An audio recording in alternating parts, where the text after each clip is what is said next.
कहानी की शुरुआत वहीं से होती है जहां तानजीरो के पूरे परिवार को एक डीमन ने मार दिया था और उसकी बहन नेजुको भी डीमन में बदलने लगी थी। एक डीमन स्लेयर ग्यू तोम्योका ने तानजीरो को माउंट सगिरी पर जाने की सलाह दी थी और तानजीरो अपनी बहन नेजुको को लेकर उसी तरफ निकल पड़ा था। चलते चलते तानजीरो एक गांव में पहुंचता है। उसे नेजुको को ले जाने के लिए एक टोकरी बनाने के लिए कुछ बांस की जरूरत थी, इसलिए वह एक किसान के पास जाता है और उनसे एक पुरानी टोकरी और बांस के लिए पूछता है। किसान कहता है, तुम इसे ले जा सकते हो, वैसे भी वह मेरे किसी काम की नहीं है। अब तानजीरो उस किसान को पैसे देने की जिद करता है। किसान उसे बहुत मना करता है, लेकिन फिर भी तानजीरो उस किसान के हाथ में पैसे पकड़ाकर वहां से चल देता है। फिर एक गुफा के पास तानजीरो आवाज मारकर नेजुको को बुलाता है, लेकिन नेजुको डर के मारे जमीन में एक गड्ढा खोदकर उसमें बैठी हुई थी। तानजीरो देखता है कि नेजुको काफी डरी हुई है और वह धूप में बिल्कुल भी नहीं आना चाहती, क्योंकि जैसे ही किसी डीमन पर सूरज की रोशनी पड़ती है वह मारा जाता है। तानजीरो उस टोकरी की मरम्मत करता है। वह चाहता था कि नेजुको उस टोकरी के अंदर बैठ जाए ताकि वह उसे कंधे पर उठाकर दिन में भी अपना सफर जारी रख सके। तानजीरो नेजुको से पूछता है, क्या तुम इस टोकरी में आ सकती हो? लेकिन ऐसा लगता है कि नेजुको कुछ समझ नहीं पा रही थी और फिर जब नेजुको उस टोकरी में जाती है तो टोकरी छोटी पड़ जाती है। फिर तानजीरो कहता है, नेजुको, तुम्हें याद है जैसे तुम पिछली रात को बड़ी हो गई थी, क्या तुम इसका उल्टा करके छोटी हो सकती हो? और यह तरीका काम भी कर जाता है। नेजुको अपने शरीर को छोटा करके टोकरी में फिट हो जाती है। इसके बाद तानजीरो उस टोकरी को उठाकर चलने लगता है। आगे रास्ते में तानजीरो को एक औरत दिखाई देती है जो उसे माउंट सगिरी तक जाने का रास्ता बताती है और यह भी कहती है कि उन्हें रात में सफर नहीं करना चाहिए, क्योंकि इस इलाके में पहले ही कई लोग लापता हो चुके हैं। ये सुनकर तानजीरो कहता है, मैं अपना ख्याल रखूंगा, आपका शुक्रिया। कुछ देर बाद रात हो जाती है। जंगल में चलते चलते नेजुको और तानजीरो को एक मंदिर दिखता है जहाँ पर लाइट जल रही होती है। तानजीरो उस मंदिर में जाने का फैसला लेता है, लेकिन तभी तानजीरो को खून की गंध आती है। वह घबरा जाता है और नेजुको का हाथ पकड़कर मंदिर की तरफ भागता है और दरवाजा खोलकर पूछता है, क्या आप सब ठीक हैं? लेकिन अंदर का नजारा देख के तानजीरो डर जाता है, क्योंकि वहाँ के लोगों पर एक डीमन ने हमला कर दिया था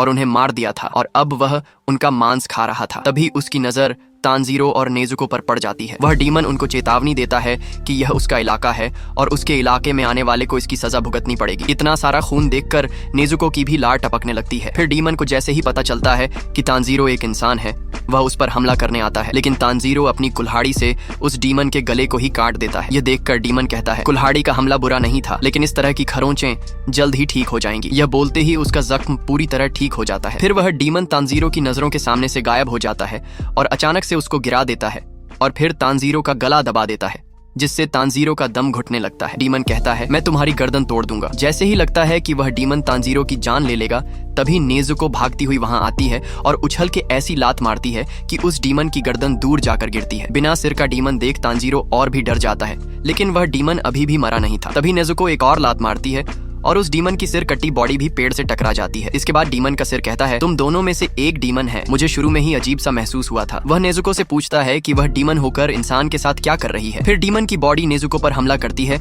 और डीमन नेजुको को पीटने लगता है। यह देखकर तानजीरो कुल्हाड़ी उठाकर उस डीमन को रोकने के लिए जाता है, लेकिन डीमन का सिर, जिसमें अब 2 हाथ निकल आए थे, तानजीरो पर हमला करता है। तानजीरो परेशान हो जाता है कि अब वह क्या करे। फिर तानजीरो गुस्से में उस डीमन के सिर पर अपने सिर से टक्कर मारता है और तानजीरो के हमले का असर भी हो रहा था। तानजीरो अपने सिर से एक और हमला करने के बाद कुल्हाड़ी पेड़ पर फेंक देता है, जिसमें डीमन का सिर और हाथ फंस जाते हैं। उसके बाद तानजीरो नेजुको को बचाने के लिए जाता है। ढूंढते ढूंढते नेजुको मिल जाती है। तानजीरो देखता है कि उस डीमन ने नेजुको की हालत खराब कर दी है। यह देखकर तानजीरो को गुस्सा आ जाता है और वह डीमन की बॉडी को धक्का देता है, लेकिन अनजाने में वह खुद भी एक ऊंची पहाड़ी से नीचे गिरने लगता है। लेकिन नेजुको जल्दी से तानजीरो का हाथ पकड़ लेती है। डीमन की बॉडी नीचे गिर जाती है और उस डीमन का सिर बेहोश हो जाता है। अब तानजीरो उस डीमन के पास जाकर खंजर निकालता है और सोचता है कि इस डीमन की गंध अलग है। यह वो डीमन नहीं था जिसने मेरे घर वालों को मारा, लेकिन इस डीमन को मारना होगा। अगर नहीं मारा तो यह और भी मासूम लोगों का ऐसे ही शिकार करेगा। तानजीरो खंजर उठाता है और हिम्मत जुटाता है, लेकिन वह उस डीमन को नहीं मार पा रहा था। तभी एक शख्स वहां आता है जो अपने चेहरे पर एक लाल कलर का मास्क पहने हुए था। वह तानजीरो से कहता है, इस हथियार से तुम इस डीमन को मार नहीं पाओगे, और वह एक बड़े से पत्थर की ओर इशारा करता है। यह सुनकर तानजीरो समझ जाता है कि उसे पत्थर से मारकर उस डीमन का सिर कुचलना होगा, लेकिन फिर से वही होता है जो पहले हुआ, यानी कि तानजीरो हिम्मत नहीं कर पा रहा था, क्योंकि उसने आज तक किसी को भी नहीं मारा था। वह शख्स तानजीरो से निराश हो जाता है और सोचने लगता है कि यह लड़का दयालु है, आखिर डीमन के सामने होकर भी यह ऐसा क्यों है। तभी डीमन होश में आ जाता है और सोचने लगता है, क्या मेरा शरीर मर गया है। उसके बाद वह तानजीरो को अपने सामने खड़ा देख गुस्सा हो जाता है और उस पर भड़कने लगता है और तानजीरो को मारने की धमकी देता है। लेकिन कुछ देर में सुबह हो जाती है और सूरज निकलने लगता है। धूप की किरण पड़ते ही वह डीमन जल के राख हो जाता है। फिर तानजीरो नेजुको को ढूंढने लगता है क्योंकि वह आसपास नहीं थी। वह भागता हुआ मंदिर में जाता है तो देखता है कि नेजुको पहले ही टोकरी के अंदर बैठ गई थी। इसके बाद तानजीरो देखता है कि उस मास्क वाले शख्स ने उन मरे हुए लोगों को दफना दिया था। इसके बाद ये शख्स अपना नाम बताता है। उसका नाम है सकोंजी उरोकोदाकी। यह वही शख्स है जिसको तानजीरो ढूंढ रहा था। आगे सकोंजी कहता है कि गियू तोमियोका ने तुम्हें यहाँ भेजा है। तानजीरो हाँ कहता है और उसे अपना और नेजुको का नाम बताता है। तानजीरो और कुछ कहने वाला था, तभी सकोंजी बोलता है, तानजीरो तुम क्या करोगे जब तुम्हारी बहन इंसानों को खाना शुरू कर देगी? तानजीरो ये सुनकर चौंक जाता है और सोच में पड़ जाता है कि इस बात का क्या जवाब दिया जाए। तभी सकोंजी तानजीरो को एक जोरदार थप्पड़ मारता है और बोलता है, तुम मेरी बात का जवाब इसलिए नहीं दे पाए क्योंकि तुम्हारी फैसला लेने की शक्ति बहुत धीमी है, इसीलिए तुम सुबह होने तक एक डीमन को नहीं मार पाए। तानजीरो उसकी बात काफी ध्यान से सुनता है। फिर सकोंजी कहता है कि जब तुम्हारी बहन इंसानों को खाना शुरू करेगी तो तुम दो काम कर सकते हो। पहला कि अपनी बहन को मार दो, या दूसरा काम अपना पेट काट कर मर जाओ, क्योंकि अपने डीमन में बदली हुई बहन को साथ लेकर घूमने का यही मतलब है। लेकिन तानजीरो सकोंजी से वादा करता है कि नेजुको की वजह से कभी किसी मासूम की जान नहीं जाएगी। इसके बाद सकोंजी कहता है, अब मैं तुम्हारा टेस्ट लूंगा और ये देखूंगा कि तुम डीमन स्लेयर बनने लायक हो या नहीं। सकोंजी कहता है, अपनी बहन को पीठ पर उठाओ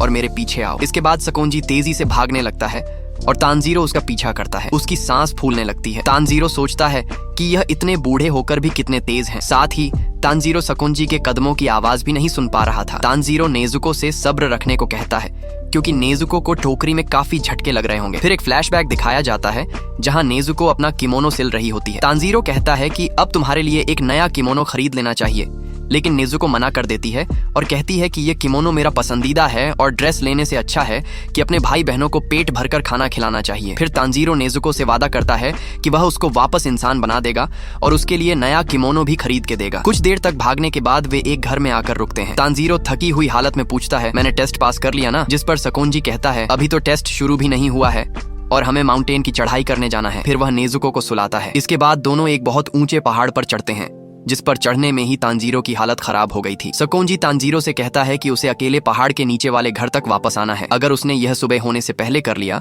तो वह यह टेस्ट पास कर लेगा। यह बोलकर सकोंजी बर्फीली हवा में गायब हो जाता है। तानजीरो खुश हो जाता है और सोचता है कि मेरी सूंघने की शक्ति अच्छी है और मैंने सकोंजी की गंध को भी याद कर लिया था, तो आराम से घर पहुंच सकता हूँ। फिर तानजीरो जब आगे बढ़ता है तो वह एक रस्सी पर पैर रख देता है और तभी तानजीरो के मुंह पर कुछ पत्थर आकर लगते हैं, जिसकी वजह से वह हिल जाता है और सीधा एक गड्ढे में जा गिरता है। तानजीरो समझ जाता है कि यहाँ पास हर जगह जाल बिछे हुए हैं और इनसे बचकर नीचे तक जाना ही असली टेस्ट है। गड्ढे से बाहर निकलकर वह एक और रस्सी पर कदम रख देता है और तभी उसके पीछे एक बड़ी लकड़ी उसकी ओर आती है, जिसकी वजह से तानजीरो आगे जाकर गिरता है। तानजीरो इतने हमलों से परेशान हो जाता है और सोचता है कि अगर ऐसा चलता रहा तो मैं सुबह तक यहाँ से निकल नहीं पाऊंगा। इस ऊंचे पहाड़ में हवा भी बहुत पतली है, जिसकी वजह से तानजीरो ठीक से सांस भी नहीं ले पा रहा था। अब थोड़ी दूर जाने के बाद तानजीरो सोचता है कि मुझे अपनी सांसों को काबू में लाना होगा और हर जाल को सूंघना होगा। तभी तानजीरो रुकता है, आंखें बंद करके गहरी सांस लेता है और आसपास बिछे जालों को सूंघने की कोशिश करता है और फिर ध्यान लगाकर भागना शुरू कर देता है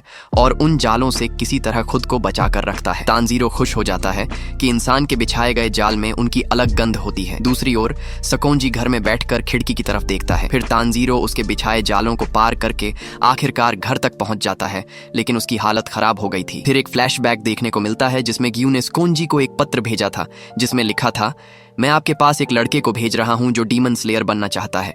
उसकी बहन एक डीमन में बदल गई है, लेकिन यह पक्का है कि वह लड़की किसी इंसान पर हमला नहीं करेगी। इन दोनों में कुछ अलग बात है और इस लड़के में आपकी तरह सूंघने की कमाल की शक्ति है। शायद यह कोई रास्ते ढूंढ ले और आपका उत्तराधिकारी बन सके। मैं रिक्वेस्ट करता हूं कि आप इसे ट्रेन करें।